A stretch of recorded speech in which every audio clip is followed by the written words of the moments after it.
Democracy dyes in darkness, ഇരുട്ടിൽ ജനാധിപത്യം മരിക്കുന്നു.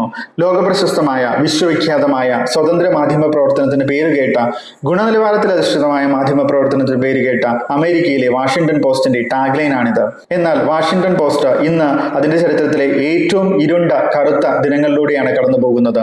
മുതലാളിത്തത്തിന്റെയും അധികാര ഇടനാഴികളുടെയും ഇരുട്ടിലിരുന്ന ആമസോൺ മുതലാളി ജെഫ് ബെസോസ് സ്വന്തം സംരംഭമായ വാഷിംഗ്ടൺ പോസ്റ്റിന് ചരമക്കുറിപ്പ് എഴുതുകയാണ്.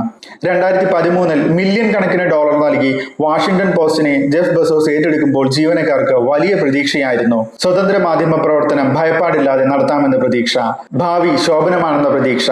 എന്നാൽ ആ പ്രതീക്ഷകളെല്ലാം ഇപ്പോൾ തകർന്നടിഞ്ഞിരിക്കുകയാണ്. ശശി തരൂരിന്റെ മകൻ ഇഷാൻ തരൂർ ഉൾപ്പെടെ 300ഓളം പേരെയാണ് വാഷിംഗ്ടൺ പോസ്റ്റ് കൂട്ടപ്പിരിച്ചുവിടൽ നടത്തിയിരിക്കുന്നത്.